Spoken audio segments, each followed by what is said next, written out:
Imagine a different Giza, a Giza not of burial rites and sarcophagi, but of humming energy and advanced technology. Imagine a world thousands of years ago, not of simple stone tools and manual labor, but of a sophisticated civilization, a lost, forgotten people with knowledge that we are only now beginning to rediscover. What if the pyramid wasn't a monument to a single man, but a colossal machine, a high-tech power plant left behind by an ancient advanced society? This isn't just about questioning history, it's about reimagining it entirely. It's about looking at the clues that have been hidden in plain sight and seeing the pyramid not as a static object but as a dynamic system. A system designed to harness the very forces of our planet. The conventional narrative tells us that Pharaoh Khufu, a man of immense power, commanded tens of thousands of workers to spend decades building this tomb.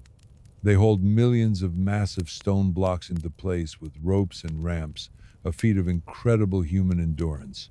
And while that story is compelling in its own right, it leaves so much unanswered. Why such precision? Why was the so-called sarcophagus in the king's chamber so crude, so unadorned, and too large to fit through the passageway? Why are there no hieroglyphs, no paintings, no inscriptions detailing Khufu's grand burial as there are in other smaller pyramids and tombs? The silence of the Great Pyramid is deafening, and it feels as though it's hiding a far more interesting secret than a king's empty grave. Let's look at the pyramid's architecture with new eyes. We're not looking at a burial mound, we're looking at an intricate piece of engineering. The Great Pyramid is positioned with a precision that aligns it perfectly with true north, a feat that would be a challenge even with our modern instruments. The casing stones, now mostly gone, were made of highly polished Tura limestone. When they were in place, the pyramid would have shone brilliantly under the Egyptian sun, a beacon of light in the desert. But what was their real purpose? Some believe this limestone, rich in crystal content, was used to capture and focus electromagnetic energy, making the pyramid not just an inert structure but an active conductor. Deep within the pyramid's heart lies a network of chambers and shafts. The Grand Gallery, with its corbelled ceiling and mysterious slots, is often described as a ramp. But what if it was something more? What if it was a giant resonant chamber designed to amplify sound and vibration? The king's chamber, a granite room, is not for a king. It is a meticulously designed space that vibrates at a specific frequency, a phenomenon that has been documented by researchers and acousticians. The coffer inside isn't a sarcophagus. It's a resonating box, a powerful tool for a purpose we no longer remember. The very material of the room, granite, is known to have a high quartz crystal content, making it piezoelectric. It produces an electrical charge when subjected to mechanical stress, such as vibration. And what about the subterranean chamber, carved deep into the bedrock below the pyramid? It's unfinished, rough-hewn, and its purpose is a complete mystery to archaeologists. What if this chamber was not a last-minute change of plans for a tomb, but the foundation for an entirely different system, a grounding mechanism designed to tap into the very geology of the Earth itself? What if the entire structure was a sophisticated harmonic system, a machine that turned Earth's natural vibrations and electromagnetic fields into a source of usable power? The clues are subtle, but they are there. In other ancient sites across Egypt, we see strange artifacts. The so-called Dendra light, a carving at the Temple of Dendra that looks strikingly like a modern light bulb, complete with a filament and a socket. The incredible precision of the granite boxes at the Serapeum, cut with such accuracy that it would require advanced technology we don't believe existed at the time. These aren't isolated incidents. They are hints of a civilization with a technological sophistication we've systematically erased from our history books. The sheer scale of the pyramid is staggering, and it makes the conventional explanation seem almost absurd. Why go to such incredible lengths for a burial? Pharaonic burials were grand, but they never involved such a complex and seemingly non-funerary design. It's as if we're looking at a car engine and calling it a very elaborate chair. The function is entirely different from the story we've been told. This alternative history suggests a world where a powerful, technologically advanced civilization once existed, and that the Great Pyramid is a monument they left behind, a testament to their knowledge, a final message in stone. It was a power plant, a device designed to harness the abundant natural energy of the earth, a source of clean, sustainable power that we have yet to fully understand. This energy could have powered cities, fueled machines, and supported a way of life that has been lost to the ages. As you begin to drift off, let this possibility settle in your mind. The pyramid, a silent guardian of secrets, hums with the memory of a lost age. Its purpose was not to mourn the dead, but to bring life. It was not a monument to a king's ego, but a legacy of a forgotten civilization. Chapter 2. Let your mind continue its descent into the quiet mysteries of the past. We've just begun to scratch the surface, questioning the very purpose of the Great Pyramid. Now, let's peel back another layer of this enigma. Let's move beyond the question of what it was and delve into the more complex and mesmerizing question of how it was built and, more importantly, why it was built the way it was. Tonight, we turn our attention to the pyramid's design itself. Forget the simple narrative of a tomb and the pharaoh. We are now examining a blueprint, a master plan of a technological device. The sheer scale is what first captures the imagination. Over 2.3 million stone blocks, some weighing as much as 80 tons, arranged with a level of precision that still mystifies modern engineers. The base of the pyramid, spanning an incredible 13 acres, is almost perfectly level, with a margin of error of less than an inch. Think about that for a moment. With all our modern lasers, computers, and heavy machinery, achieving this level of flatness on such a massive scale is a monumental challenge. Thousands of years ago, using only what we are told were primitive tools, it should have been impossible. This precision isn't just for show. In a mechanical system, precision is everything. It ensures that every part works in perfect harmony, that every vibration, every current, every force is channeled exactly where it needs to go. And then there are the materials. This isn't a single, uniform construction. The pyramid is a layered masterpiece, a symphony of different stones chosen for their specific properties. The core is made of local limestone, sturdy but unremarkable. However, the outer casing stones, now almost entirely stripped away by time and people, were a different matter entirely. They were made of fine, polished Tura limestone, a stone that has a high crystal content and is known for its incredible hardness and density. When the pyramid was first built, these stones would have been a brilliant white, shining like a beacon in the sun, creating a mirror-like surface. But what if this wasn't just an aesthetic choice? What if this outer layer was a critical component of the pyramid's function? Imagine this casing as an electrical insulator, or perhaps a reflective dish designed to interact with the sun's energy, or even a capacitor. The properties of the stone itself suggest it could have played a vital role in an energy system, possibly focusing and directing electromagnetic radiation from the atmosphere. It wasn't just the skin, it was a functioning part of the machine. But the most compelling clues are found within the pyramid's intricate internal architecture. Let us journey into the heart of the structure, where the most confounding features await. First, there is the Grand Gallery. This isn't a simple passage, it's a marvel of engineering, a soaring corbel-arched corridor that ascends dramatically. The walls are not smooth. They are lined with 27 pairs of slots or notches running down its length. What were these for? The traditional explanation suggests they were part of a complex system of ramps and levers to move the heavy stones that seal the upper chambers. But look closer. The sheer craftsmanship and the acoustic properties of this space are breathtaking. When a specific tone is produced, the entire gallery resonates, almost like a giant tuning fork. What if these slots were not for hauling stones, but for housing resonant crystals or specialized instruments that would have been a part of a larger energy generating process? What if the entire gallery was a massive acoustic amplifier designed to channel and intensify vibrational energy? And this brings us to the King's Chamber.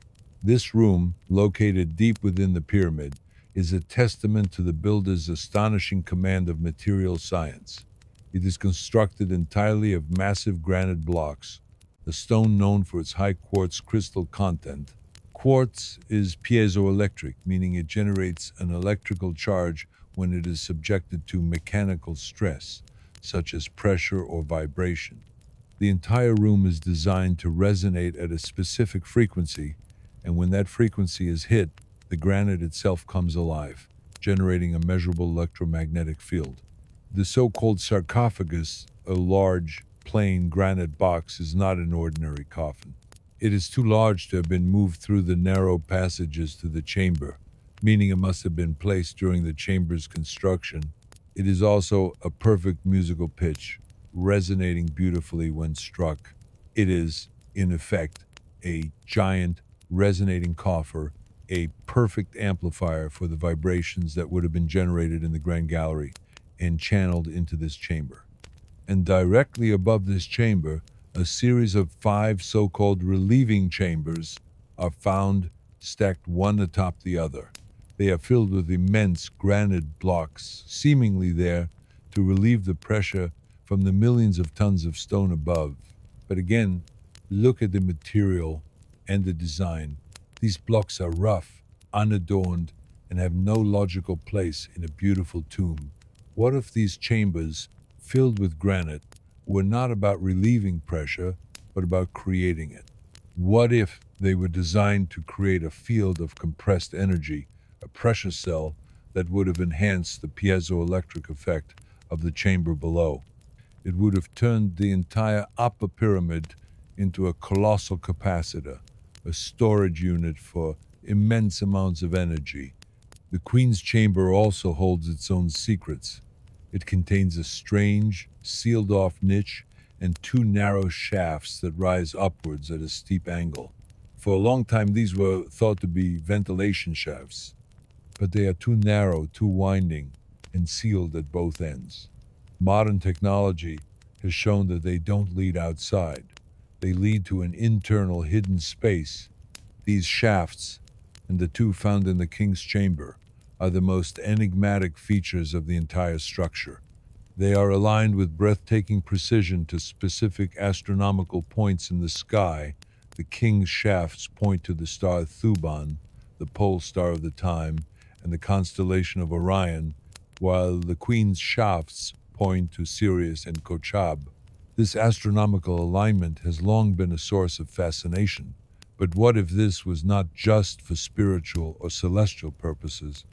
What if they were part of a larger system designed to capture and channel cosmic energy, or even as waveguides for a form of energy we no longer understand? They could have been part of an antenna receiving and transmitting energy as part of a global grid. And finally, we have the subterranean chamber, a rough, unfinished room carved deep into the bedrock. This is often dismissed as an abandoned project, a change of plans. But what if it was a crucial foundational component of the entire system? This chamber could have been a grounding mechanism, an earth connection to draw up the telluric currents and seismic energy that flow through the planet itself. It would have served as the base of a massive machine, a contact point with the very pulse of the earth.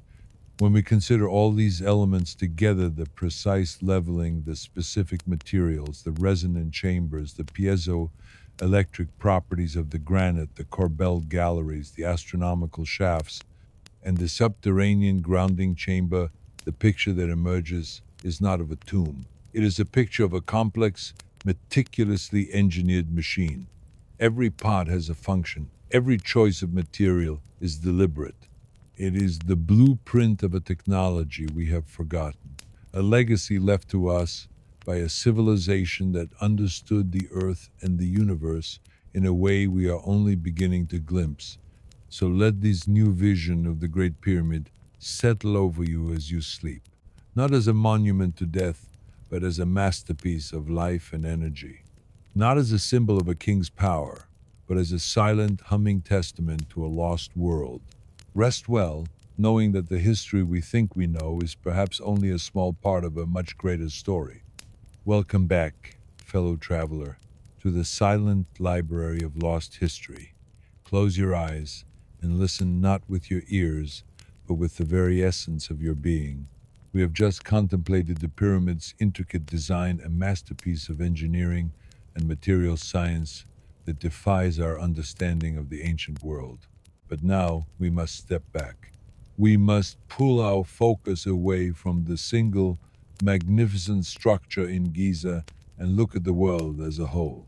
For the Great Pyramid was not an isolated project, it was a single immense component in a global system, a system that suggests its builders had a profound, intimate knowledge of our planet itself.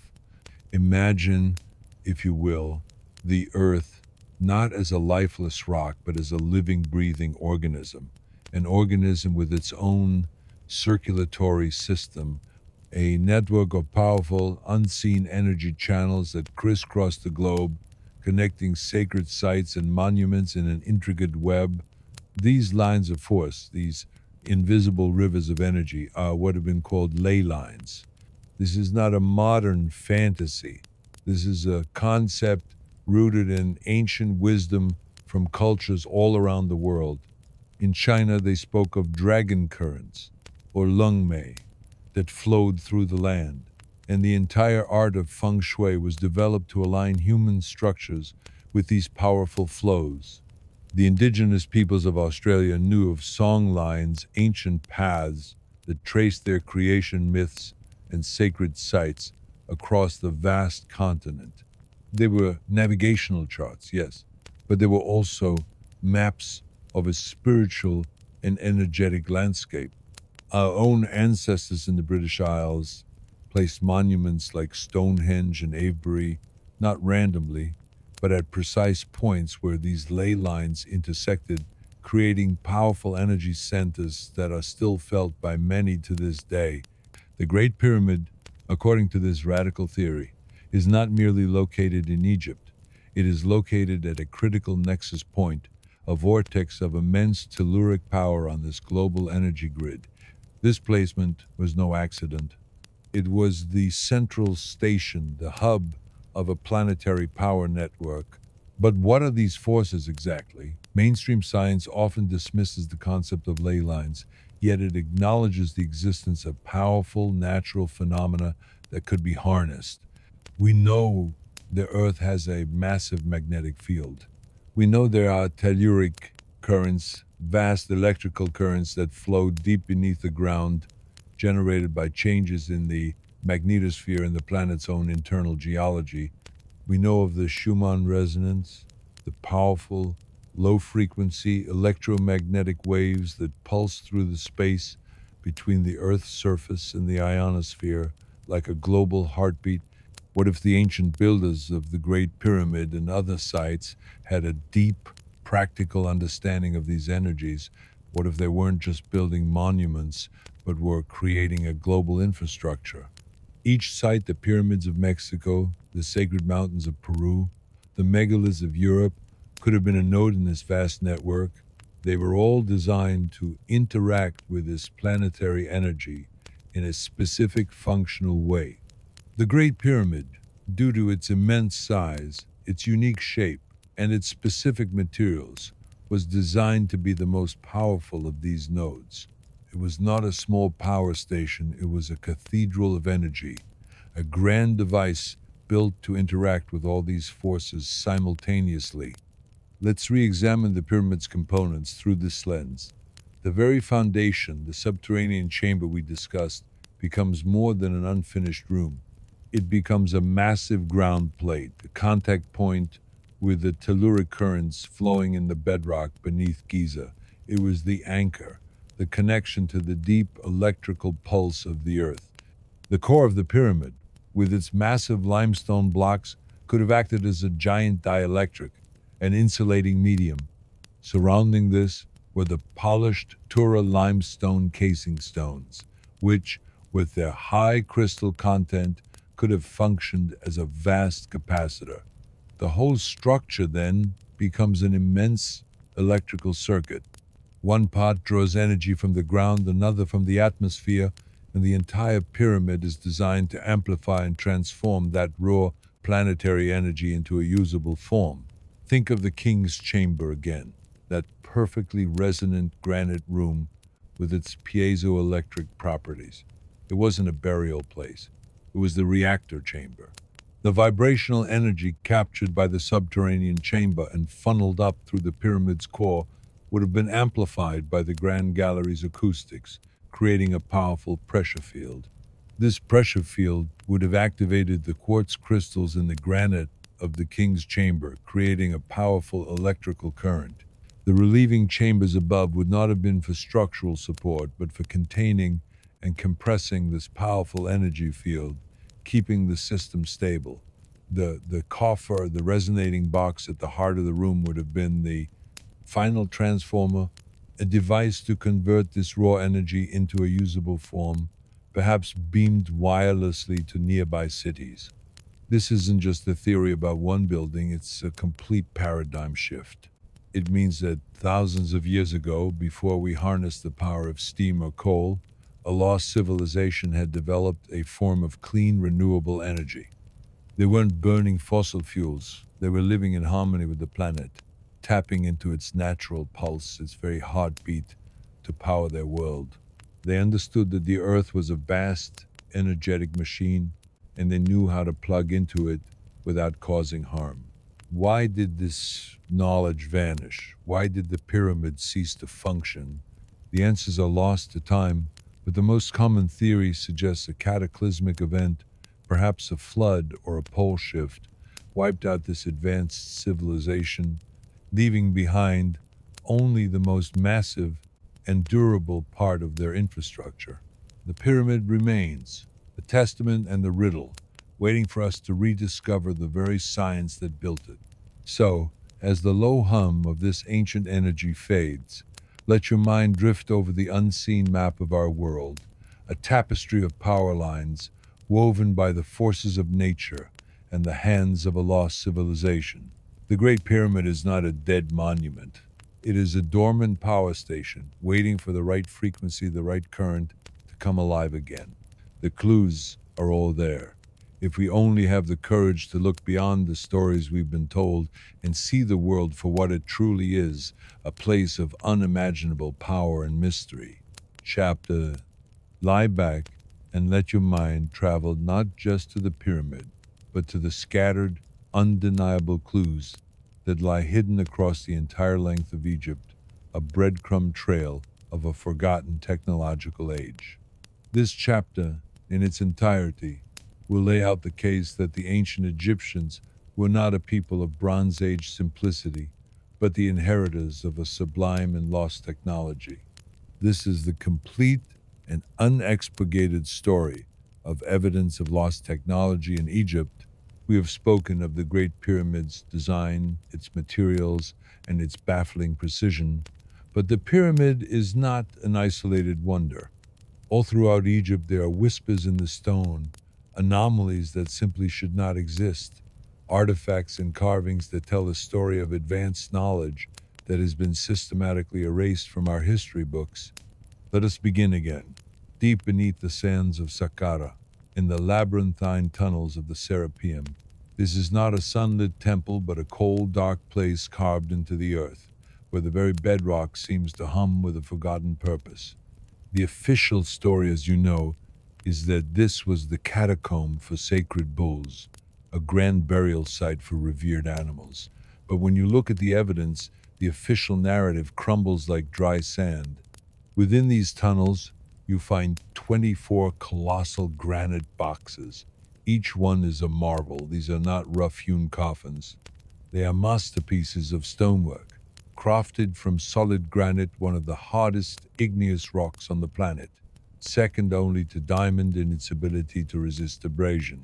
Each box, with its lid, weighs a staggering 100 tons. Imagine for a moment the sheer force and precision required to not only quarry these immense blocks, but to transport them deep into a subterranean tunnel and then cut them with such incredible accuracy. The lids, which weigh roughly 30 tons, fit onto the boxes so perfectly that a razor blade cannot be slid between the two surfaces. The interior corners are perfect right angles, honed to a degree of flatness and polish that defies the supposed tools of the time: copper chisels and bronze saws. A modern-day machinist would marvel at this work. How could an ancient civilization with only known tools achieve this kind of precision? The answer is simple: they couldn't have. This suggests a form of technology we are only now beginning to grasp, perhaps ultrasonic drills, water jet cutters, or some form of powered rotary tools. The purpose of this flawless seal remains a profound mystery. Was it to contain a specific gas, to create a vacuum, or was it a crucial component in an energetic process we cannot comprehend? These are not tombs for bulls. They are monuments to an unexplainable technology, a silent, granite testament to a forgotten science. From the silent mysteries of the Serapeum, let's travel south to the Nile River and the stunning Temple of Dendera.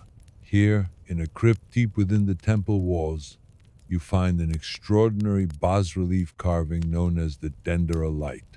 The conventional explanation is that it is a mythological representation of the D-Jade pillar and a serpent of creation. But look closer, and another story emerges. The carving shows a large, bulb-like object, transparent and elongated, with a serpent running down its center, like a filament. The bulb itself is connected to a small box, and from that box a cable runs to a figure holding what looks uncannily like an insulator. Below this entire apparatus is a D-Jade pillar, a symbol of stability, and to some theorists, a clear representation of a high-voltage electrical insulator. Could this entire scene be a depiction of an ancient electrical lighting system? The serpent could be a symbol of electrical discharge or plasma. The D-Jade pillar, often seen as a symbolic spine of the god Osiris, could be a functional component, a source of static electricity, or a powerful battery. This wasn't a religious metaphor. It was a diagram, a blueprint for a technology that would not be rediscovered for thousands of years. Now, let's journey further to the Aswan Quarry, the very birthplace of many of Egypt's great stone works. Here, on a hot, dusty slope, lies the colossal, unfinished obelisk.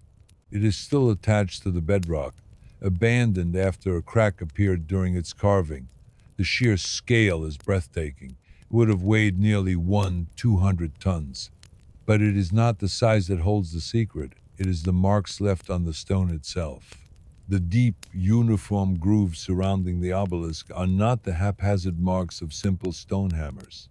They are precise, V-shaped cuts that suggest a form of powerful, large-scale cutting technology, a massive machine that could slice through granite with incredible force and speed. There are no signs of the painstaking manual labor that would be required to pound away at the granite with dolerite balls for decades. The cuts are too perfect, too uniform. Scattered around the quarry are other strange features: incredibly deep, perfectly round holes drilled into the granite, so precise that it looks like the work of a modern drill press. The helical grooves left on the inside of these holes could only be created by a rotary drilling process far beyond anything ancient Egyptians were believed to possess. This quarry is not a testament to manual toil. It is an open-air factory, a place of power tools and advanced machinery that history has forgotten to mention. And what about the statues themselves? Consider the monumental seated statue of Khafra, carved from a single block of an incredibly hard stone called diorite. It is polished to a mirror-like finish. Diorite is so hard that it can scratch steel. How was this achieved with the tools we know they had? The precision and lack of tool marks suggest a process of polishing and cutting that went beyond mere brute force. It implies an understanding of material science, a knowledge of how to manipulate crystals and stone on a microscopic level. It's as if the ancient builders could soften the stone before carving it, or use a method of cutting that was so fine it left no trace. This level of craftsmanship, this mastery of stone, points not to a culture of simple sculptors but to a society of master engineers. Finally, we find subtle but no less profound evidence in the very stonework of the temples themselves. Look at the immense megalithic blocks used in the lower courses of the Temple of the Osirian at Abydos. These stones, some weighing hundreds of tons, are fitted together with such geometric perfection that they defy explanation. The joints are so tight and the angles so precise that it looks like they were cast in place, not carved and moved. The ancient stonemasons would have needed a way to shape and fit these stones with an accuracy that seems impossible for their supposed technological level. All of this evidence the impossible precision of the Serapeum boxes, the diagram of the dendrolite, the machine-like cuts in the Aswan quarry, and the flawless craftsmanship of the diorite statues paints a coherent picture. It tells us that ancient Egypt was not a primitive early civilization. It was a place that inherited a vast and now lost technological legacy. The people who built these things had a profound understanding of physics, electricity, and engineering. They had access to tools and techniques that we are only now beginning to dream of. These are not just anomalies. They are a library of evidence waiting for us to learn how to read them. They are the ghost in the machine, the echoes of a lost civilization that understood the very fabric of our world in a way we have yet to recover. The question is no longer, what if? The question now is, what else? What other secrets lie waiting to be rediscovered, buried in plain sight across the Egyptian landscape? Chapter, we will journey beyond the known borders of history and into the realm of myth, a realm that ancient peoples treated as fact. We are going to explore legends so powerful it has captivated humanity for millennia. We are going to connect the dots between the sun-baked stones of Giza and a fabled city that sank beneath the waves. This is the complete and unexpurgated story of Atlantis and the Egyptian connection. The story of Atlantis does not come from a wild-eyed sailor or a fanciful poet. It comes to us from one of the greatest philosophers of all time, Plato. In his dialogues Timaeus and Critias, Plato lays out the tale with extraordinary detail, claiming he received it from his ancestor Solon, who had heard it directly from the priests of Egypt. This is a crucial detail. The story of Atlantis, our greatest myth of a lost civilization, was not a Greek invention. It was an Egyptian historical record passed down from one culture to another. The priests of Sais in Egypt told Solon of a great naval power that once existed in the Atlantic Ocean, a mighty island kingdom larger than Libya and Asia combined. They described a utopian society of advanced people who lived in a city of concentric rings with canals, bridges, and a central acropolis dedicated to their advanced sciences and a profound spiritual connection to the cosmos. Their empire, they said, was built upon a profound understanding of energy, hydroengineering, and metallurgy, a society that had mastered a legendary metal called orichalcum. They described a people of great spiritual power who eventually became corrupt, consumed by greed and lust for conquest. And then, in a single day and night, of unheard, of earthquakes and floods. Their entire island was swallowed by the sea. This cataclysm, the priests said, happened 9,000 years before Solon's time. This timeline and the source of the story is critical. The priests of Sais were describing a civilization that was technologically advanced and powerful, a full 90 years before their own time. This places the destruction of Atlantis at roughly 10,500 BC, the very end of the last ice age, a period marked by massive geological and climatological upheaval, a time of rising sea levels, and catastrophic floods that would have reshaped the face of the planet. And this is where the connection to Egypt becomes so powerful. The sudden, almost miraculous appearance of a highly sophisticated civilization in Egypt, seemingly without a long period of development, has long baffled archaeologists. From nothing, it seems, came the mastery of mathematics, astronomy, and engineering that allowed the Egyptians to build the pyramids. Where did this knowledge come from?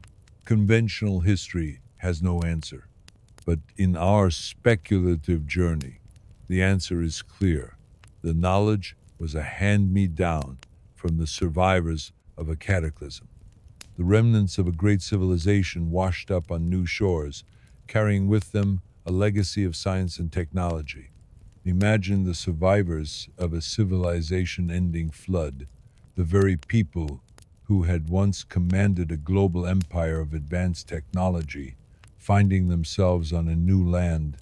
They had witnessed the terrifying power of the ocean and the Earth's instability. They would have sought a high, geologically stable location to rebuild, a place far from the shifting shorelines. The Giza Plateau, an ancient bedrock escarpment, would have been a perfect choice. It was not just a place to build, it was a memory of home and a warning to the future. In this light, the Great Pyramid takes on a new purpose. It is not just a power plant, it is a time capsule, a monument to a world that was.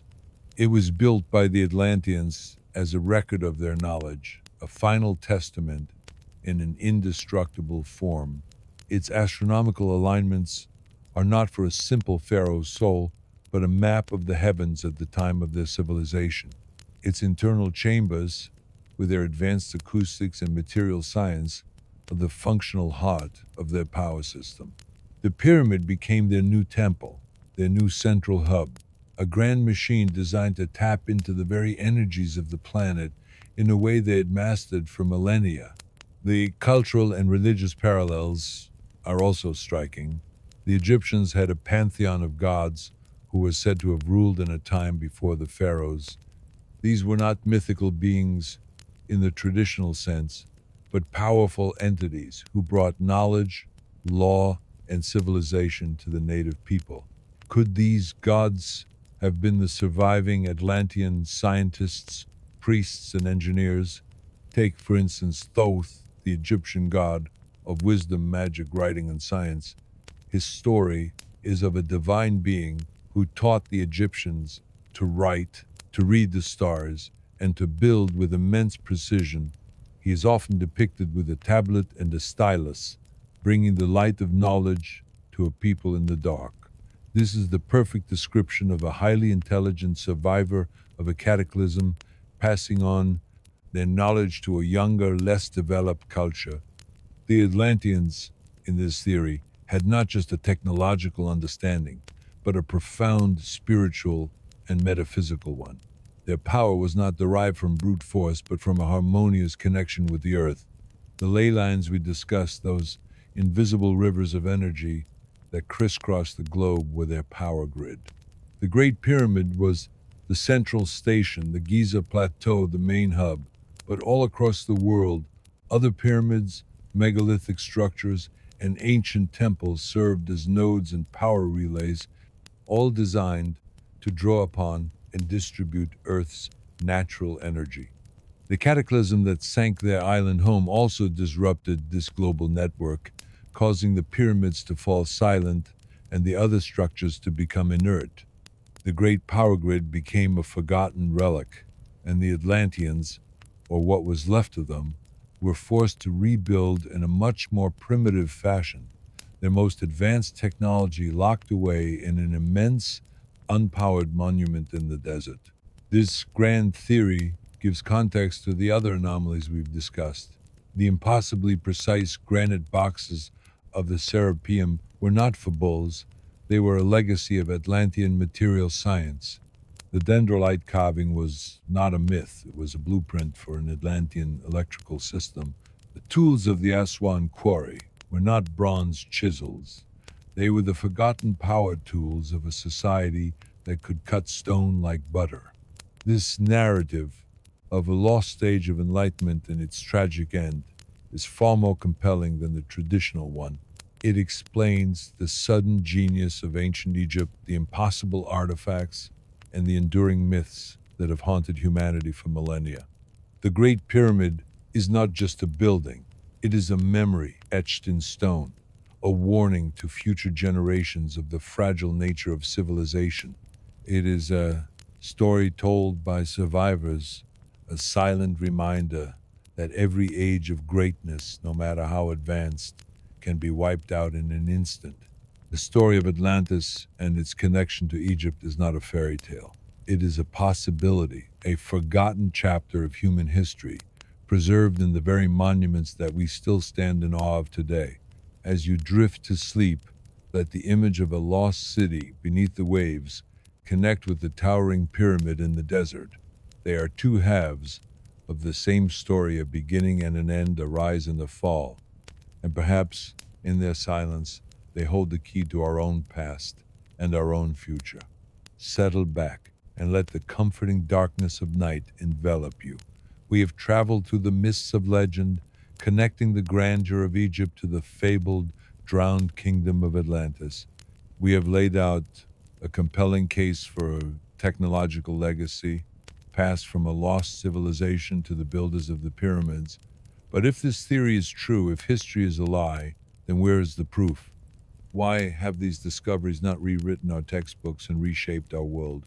Tonight, we delve into the most dangerous and perhaps the most compelling part of our journey. We will explore the silent, unacknowledged evidence, the discoveries that are either locked away in museum basements, officially misinterpreted, or simply ignored. We will confront the idea that the truth is not hidden from us but actively kept from us. This is the full and profound story of forbidden archaeological discoveries. The official historical narrative of ancient Egypt is a fragile thing, built upon generations of academic consensus. It is a story of a linear progression from simple farming villages to a complex Bronze Age civilization. This narrative is comfortable and predictable. It is a story with a neat beginning, a middle, and an end. But all around the world, there are pieces of a puzzle that do not fit. Anomalies, artifacts, and entire structures that are like rogue variables in the equation of history, defying every assumption we have ever made. The first, and perhaps most stunning, of these forbidden discoveries lies hidden beneath the surface of the desert in a place called the Osirian at Abydos. On the surface, you see a magnificent temple built by the great pharaoh Seti I, but beneath it, as if to hide it from view, lies a completely different structure, a megalithic, cyclopean monument of staggering size and impossible construction. The Osirian is built with immense granite blocks, some weighing hundreds of tons, perfectly fitted together without mortar. This type of construction is entirely different from the style of Seti's temple above it. The blocks are so massive, so uniform, and so expertly placed that they defy the known technology of the time. The very foundation of the structure sits below the water table, meaning it would have been even more difficult to build. Its existence suggests that a much older and far more advanced civilization built it first, and the later Egyptians simply built their temple on top, like a child building a sandcastle over the ruins of an ancient city. Mainstream archaeology dismisses the Osirian as an anomaly or a later stylistic imitation. But the evidence suggests a different story. A structure so old, so profound, that a later civilization could only honor it by trying to contain and build over it. But the most famous and fiercely debated of these forbidden discoveries centers on the very icon of Egypt itself, the Great Sphinx of Giza. The official story dates the Sphinx to the reign of Pharaoh Khafre, around 2500 BCE. But look closer at the body of the Sphinx and the walls of its enclosure. You will see deep, vertical weathering patterns, like the scars of 1,000 years of torrential rain. This is a critical point. The Giza Plateau has been a desert for thousands of years, a place where the dominant form of erosion is wind and sand, which creates horizontal layered patterns. Vertical erosion can only be caused by prolonged periods of heavy rainfall. Geologists, most famously Dr. Robert Schoch, have argued that this kind of erosion would have required a climate of persistent heavy rain, something the Sahara has not seen since the end of the last ice age around 7000 BCE. This pushes the age of the Sphinx back thousands of years before the supposed reign of Khafre, back into the very time period when Atlantis was said to have been destroyed. This is a discovery that challenges the entire foundation of Egyptology, and for this reason, it has been met with fierce resistance from the academic establishment. It is a forbidden truth, a silent testament in stone to a history far older and more complex than we have ever been told. Connected to this geological evidence is the enduring myth of the Hall of Records, a legendary library of immense knowledge said to be hidden beneath the Sphinx. The source of this myth is not ancient texts, but the trance-like psychic readings of Edgar Cayce, the sleeping prophet of the 20th century. Cayce claimed that in a chamber beneath the Sphinx's right paw, the history and advanced technology of Atlantis was stored, to be rediscovered when humanity was ready. While this sounds like fantasy, it has led to real archaeological investigations. Seismic surveys and ground-penetrating radar have, in fact, revealed anomalies, hollow spaces, and unknown chambers beneath the Sphinx and in the Giza Plateau. These surveys confirm that something is there. Yet, the Egyptian authorities have been reluctant to allow any full-scale excavation. Why? Is it because the truth is too profound? Is it because the discovery of a non-Egyptian high-tech history would be too shattering to a national identity built on the pharaohs? Or is it because the knowledge stored there, the kind of world-changing technology that would come from a society that understood how to harness planetary energy, is considered too dangerous for humanity to possess? Even within the Great Pyramid itself, there are discoveries that are now effectively forbidden from public discourse. The Scan Pyramids project, using muon tomography, has recently revealed a massive, previously unknown void deep within the pyramid, a hollow space of similar size to the Grand Gallery itself. The discovery was announced with much fanfare, but since then, the conversation has quieted, and no one has been allowed to physically explore this space. What could be inside? Could it be a control room for the power plant we've been imagining? A massive energy containment chamber? Or perhaps, as in the Hall of Records, a library of knowledge that would change our understanding of everything? The fact that a full exploration has not been authorized is a form of suppression, a way of keeping a potential truth locked away for an unknown reason. Finally, we have the thousands of small, anachronistic artifacts scattered in museum storerooms around the globe. Perfectly crafted diorite vases from pre-dynastic Egypt, so precise they could have only been made with a lathe. Unexplainable metal objects with strange inscriptions. The Vatican obelisk, a colossal monument transported from Egypt to Rome, which is completely devoid of hieroglyphs or any dedications to a pharaoh, suggesting a mysterious origin from a pre-dynastic or non-Egyptian civilization. These are not isolated incidents. They are a collection of clues that, when assembled, paint a picture of a technological past that has been deliberately forgotten. Why would the official narrative be so fiercely protected? It is not necessarily a shadowy conspiracy of evil people. It is the inertia of academia, the reluctance to admit that everything you have studied and taught for a lifetime is wrong. It is the difficulty of rewriting every textbook, every historical timeline, and every theory of human progress.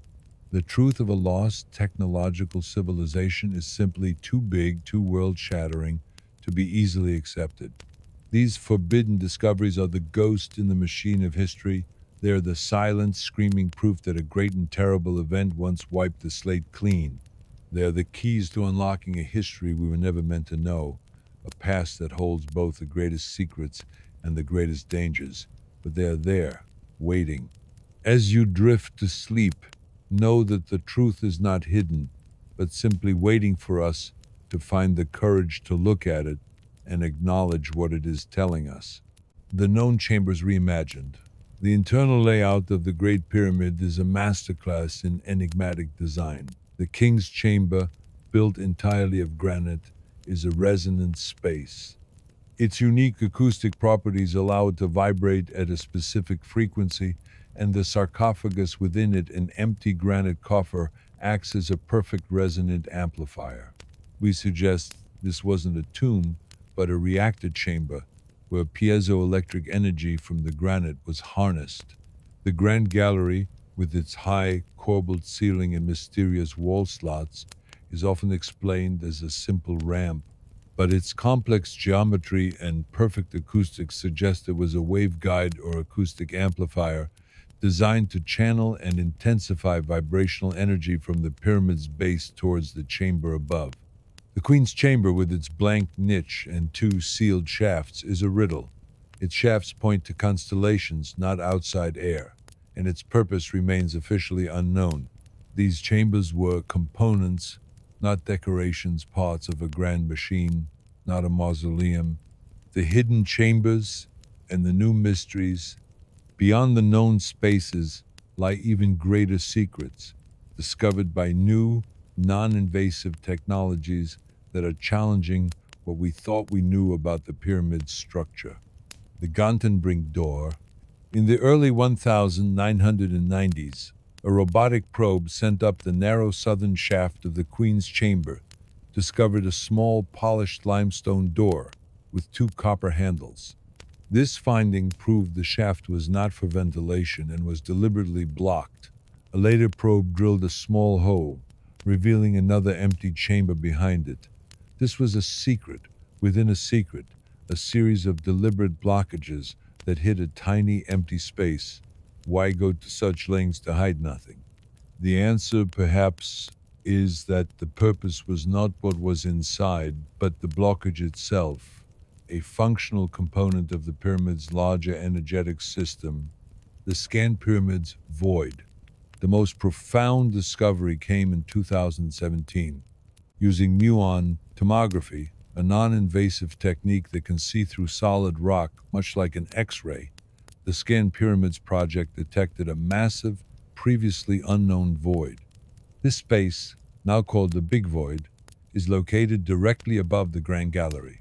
It is at least 30 meters long and has a cross-section similar to the Grand Gallery. The existence of such a large, unrecorded space shatters the notion that the pyramid's internal structure is fully understood. It is too large to be an accident or a simple construction void. What is inside? Could it be a hidden chamber, a control room for the power plant we have speculated about, or a final repository of Atlantean knowledge? The discovery is a powerful piece of evidence for a functional, non-burial purpose for the entire structure.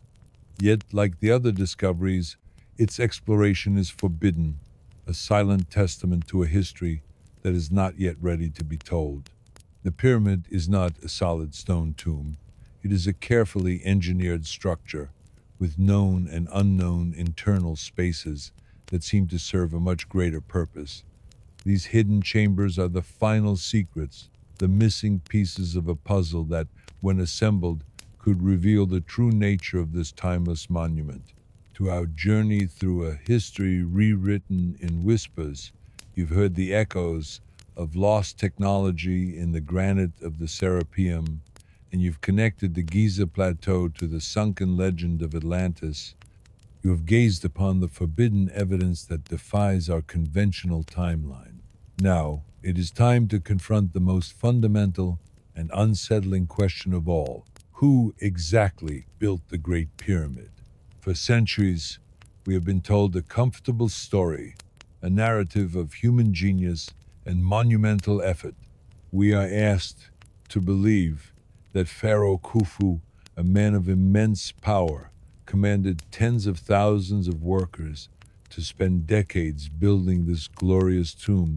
We are told they moved millions of massive stone blocks into place with ropes, ramps, and incredible human endurance.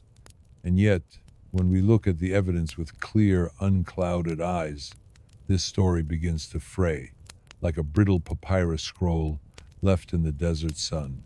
This chapter is a long and quiet journey into that chasm of doubt. We will not be looking for simple answers, but for the profound truth that lies in the silence, in the impossibilities, and in the ancient records themselves. We will explore the unsettling possibility that the builders of the pyramids were not the pharaohs and their people, but a far more advanced and perhaps even divine civilization which the Egyptians themselves referred to as gods. The impossible feat, a case against human labor. Let us begin with the numbers, for they tell a story that no amount of official explanation can fully silence. The Great Pyramid of Giza is comprised of an estimated 2.3 million stone blocks. The average weight of these blocks is approximately 2.5 tons, but many, particularly in the lower courses and the internal chambers, weigh far, far more. The granite blocks in the King's Chamber, for example, weigh up to 80 tons. Imagine for a moment the logistics of this construction using the known technology of the time. The Egyptians had no iron or steel tools, only softer copper and bronze. They had no wheels, no pulleys, no mechanical advantage beyond simple levers and brute force. To lift a single 80-ton block the weight of a modern freight locomotive several hundred feet into the air and place it with pinpoint accuracy would require a level of engineering and coordination that has never been plausibly explained. The sheer force required to move this single block, let alone hundreds of them, is staggering. The conventional explanation that they used a series of massive straight or spiral ramps is a theory, not a proven fact. No archaeological evidence of such ramps has ever been found. A ramp that would be long enough to create a workable slope for hauling these immense stones would itself have to be nearly as large as the pyramid, requiring more stone and labor than the pyramid itself. To dismantle such a ramp and remove all traces of it within the short period of Khufu's reign would have been another impossible feat. And what of the speed of construction? If the pyramid was built over a 20-year period, as some estimates suggest, it would mean a block weighing over 2 tons would have had to be quarried, transported, lifted, and placed every 2.5 minutes, 12 hours a day, every day of the year, for 2 decades. This pace is simply inconceivable with simple human labor and primitive tools. There would be no time for errors, no time for rest, no time for the intricate planning and precision cutting that the pyramid's perfect angles and alignments required. This isn't a testament to human labor. It's a testament to the fact that a more efficient, more powerful method must have been used. The numbers themselves are a silent scream telling us that a different kind of technology was at play. The first time, a world ruled by gods. To find the true builders, we must set aside the modern-day textbooks and listen to the stories that the ancient Egyptians themselves told. Their own records, their own myths, and their own histories point not to Khufu, but to a time far, far older than the pharaohs. The Egyptians spoke of a primordial time, a golden age that they called Zep Tepi, which translates as the first time. It was a glorious era, a time before the pharaohs, when the land of Egypt was ruled by divine beings. These were not abstract spirits, but flesh and blood beings who came down from the heavens and brought with them the gifts of civilization. They taught the early inhabitants how to write, how to farm, how to read the stars, and most importantly, how to build with a mastery of materials and physics that the later Egyptians could only mimic. The Turin King List, an ancient papyrus that lists the rulers of Egypt, begins not with the first pharaoh, but with these divine beings. It speaks of a reign of gods for thousands of years, a continuous line of rulers who established the foundations of Egyptian civilization. These were not myths. For the Egyptians, this was their history. The conventional explanation that they used a series of massive straight or spiral ramps is a theory, not a proven fact. No archaeological evidence of such ramps has ever been found. A ramp that would be long enough to create a workable slope for hauling these immense stones would itself have to be nearly as large as the pyramid, requiring more stone and labor than the pyramid itself. To dismantle such a ramp and remove all traces of it within the short period of Khufu's reign would have been another impossible feat. And what of the speed of construction? If the pyramid was built over a 20-year period, as some estimates suggest, it would mean a block weighing over 2 tons would have had to be quarried, transported, lifted, and placed every 2.5 minutes, 12 hours a day, every day of the year, for 2 decades. This pace is simply inconceivable with simple human labor and primitive tools. There would be no time for errors, no time for rest, no time for the intricate planning and precision cutting that the pyramid's perfect angles and alignments required. This isn't a testament to human labor, it's a testament to the fact that a more efficient, more powerful method must have been used. The numbers themselves are a silent scream, telling us that a different kind of technology was at play. The first time a world ruled by gods. To find the true builders, we must set aside the modern-day textbooks and listen to the stories that the ancient Egyptians themselves told. Their own records, their own myths, and their own histories point not to Khufu, but to a time far, far older than the pharaohs. The Egyptians spoke of a primordial time, a golden age, that they called Zep Tepi, which translates as the first time. It was a glorious era, a time before the pharaohs, when the land of Egypt was ruled by divine beings. These were not abstract spirits, but flesh and blood beings who came down from the heavens and brought with them the gifts of civilization. They taught the early inhabitants how to write, how to farm, how to read the stars, and most importantly, how to build with a mastery of materials and physics that the later Egyptians could only mimic. The Turin King List, an ancient papyrus that lists the rulers of Egypt, begins not with the first pharaoh, but with these divine beings. It speaks of a reign of gods for thousands of years, a continuous line of rulers who established the foundations of Egyptian civilization. These were not myths. For the Egyptians, this was their history. This was a time when the gods, such as Thoth, the great bringer of knowledge, ruled over the land. Thoth is credited with creating writing, mathematics, and science. His stories are not of a deity creating something from nothing, but of a master teacher giving the tools of civilization to a primitive people. Another of these beings was Ptah, the great craftsman, who is said to have created the world through his thoughts. He was the god of architects and artisans, the divine engineer. What if these gods were not supernatural entities, but simply a highly advanced, pre-existing civilization? A civilization whose technology was so far beyond anything the native people of Egypt could comprehend that it seemed like magic? Imagine someone from our time going back to the Stone Age with a laser level, a drone, and the power saw. To the people of that time, we would not be humans, we would be gods, able to perform impossible feats with ease. The pyramids, then, were not the grand projects of the pharaohs, but the great lasting monuments of these gods who ruled during the first time. The pharaohs, in their later reigns, did not build the pyramids. They inherited them, revered them, and perhaps even attempted to use them, but they never fully understood them.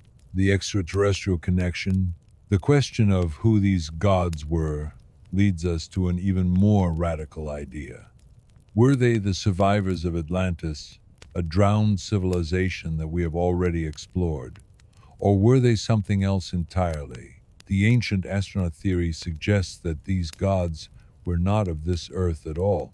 They were extraterrestrial visitors who came to our planet, established a base of operations on the Giza Plateau, and built the pyramids as a testament to their presence. This theory gives us new context for the impossible construction and the anachronistic knowledge found in Egypt. It explains how a civilization could appear overnight, seemingly without a long period of development, because they brought their technology with them. The pyramids' incredibly precise astronomical alignments take on a new meaning in this light. The shafts in the king's and queen's chambers, which point directly to the constellations of Orion and Sirius, may not have been for the pharaoh's soul. They could have been a homing beacon, a signal, or a navigational marker for a civilization that used the stars to find its way across the cosmos. The pyramid, in this theory, is not a power plant for the people of Earth. It is an immense piece of advanced extraterrestrial technology, perhaps left behind for a purpose we cannot yet grasp. This doesn't mean that the pharaohs had nothing to do with the pyramids. On the contrary, they revered them. They built their smaller, cruder pyramids nearby, not to house their bodies, but to be near the immense power and sacredness of the original monuments. They painted their own burial chambers with hieroglyphs and filled them with funerary goods because they knew the Great Pyramid was not an empty tomb. It was a functioning machine left by the gods, and they would not dare to desecrate it with their own earthly remains. The final unsettling truth, the evidence when taken as a whole, points to a conclusion that is both terrifying and exhilarating. The Great Pyramid of Giza was not built by humans as we know them. It was built by a civilization so far advanced that they were deified by the cultures that came after them. They were the architects of an impossible dream, a testament to a science we have forgotten, and a memory of a time we have erased from our collective consciousness. The pharaohs, in this light, become not the builders, but the inheritors. They are the caretakers of a legacy they could never fully understand. The pyramid stands as a silent monument, not to Khufu, but to a profound secret, a truth so big that it threatens to unravel our entire understanding of history. It is a time capsule, a power plant, and the message from a lost world. As you drift to sleep, let this thought settle into your mind. The great kings of Egypt did not build the pyramids. The pyramids are the very reason that the kings of Egypt became great. They inherited the power and knowledge from a world long gone, a world that once saw its own gods walk the earth, and whose legacy remains a silent, mysterious beacon in the desert. The truth, like the pyramid itself, is not what we thought it was. It is a story of a silent, forgotten past, the redrawing of the human timeline. The single greatest implication of our journey is the complete shattering of the linear model of human history. For generations, we have been taught that our story is one of a slow, steady, and unbroken march forward. From the Stone Age to the Bronze Age, through the rise of great empires, to the Industrial Revolution and the Information Age, we have been told that our path is a one-way street of ever-increasing knowledge. But what if this is wrong? What if human history is not a line, but a cycle? The evidence of a technologically advanced civilization that existed over 12,000 years ago, a civilization that understood physics, astronomy, and energy in a way that we are only now beginning to rediscover, suggests a completely different narrative. It points to a golden age that existed at the end of the last ice age, a time of immense sophistication that was wiped out in a global cataclysm, the very event described by Plato as the destruction of Atlantis. Geologists and climatologists have long documented the period known as the Younger Dryas, a sudden, rapid cooling of the planet that occurred around 10,800 BCE, accompanied by massive floods, and global devastation. This was a true world changing event, a cataclysm that could have easily erased a great civilization from the face of the earth, leaving only a few survivors and their most durable monuments. This means we are not at the apex of human progress, but simply another iteration of it. It means that civilizations have risen and fallen before, and that our current technological age is not the first and may not be the last. This is a humbling and perhaps a terrifying realization. Our modern technology, our smartphones, our computers, our entire understanding of the universe may have existed in a different form thousands of years ago, lost in a deluge of fire and water. The Great Pyramid, then, is not just a building, it is a monument to a cyclical history, a silent warning that the most advanced civilizations are also the most vulnerable to the whims of the planet. A new understanding of technology and energy. If the Great Pyramid was a power plant, if the lost civilization of Atlantis had mastered the art of harnessing Earth's natural energy, then our entire understanding of technology and power is fundamentally flawed. We have spent the last 200 years building a world on the foundation of fossil fuels, a technology that is polluting, destructive, and ultimately finite. We have waged wars, destroyed ecosystems, and risked our own future for a source of energy that is not in harmony with our planet. The technology of the lost civilization was, by all accounts, completely different. It was a technology of resonance, of harmony, of working with the natural forces of the earth, not against them. Their power was derived from the Earth's own energy grids, from the piezoelectric properties of quartz-rich granite, from acoustics, and from cosmic forces. It was a form of free energy, clean and sustainable, and it left no pollution, no waste, and no carbon footprint. The pyramids, in this light, become a blueprint for a better future, a profound and elegant solution to our most pressing problems that we have been too blind to see. This reframes our entire technological history. It suggests that our current science is not a progression, but a deviation, a wrong turn we took when we forgot the wisdom of the ancients. The implications are immense. A new era of clean, boundless energy, a world where our machines do not destroy the very environment that sustains us, and a future where we are no longer at war with our planet, but in a state of balance with it. The pyramid is more than an artifact. It is a promise of a better way, if we can only decipher its silent, stony code. The reframing of human consciousness and spirituality. The most profound and personal implication of our journey lies in the realm of consciousness and spirituality. If the gods of Egypt were not supernatural deities, but flesh and blood beings with advanced technology, what does that mean for our religions, our myths, and our understanding of our place in the cosmos? It suggests that our great religious narratives may not be allegories, but historical records. The miracles of the gods were not magic, but a sublime and forgotten science. The myths of divine beings bringing civilization to humanity may not be fables, but memories of a time when a more advanced species or civilization guided a younger one. The pyramid, with its precise celestial alignments and its mysterious energy channeling properties, was not just a power plant. It was also a tool for human evolution, a place of immense spiritual significance designed to elevate consciousness, to connect the people to the cosmos and the earth in a way that we have completely lost. This reframing of our spiritual history is not meant to take away from faith, but to ground it in a physical reality. It suggests that our spiritual hunger is a memory, an echo of a time when humanity was in a more direct and profound relationship with the forces of the universe.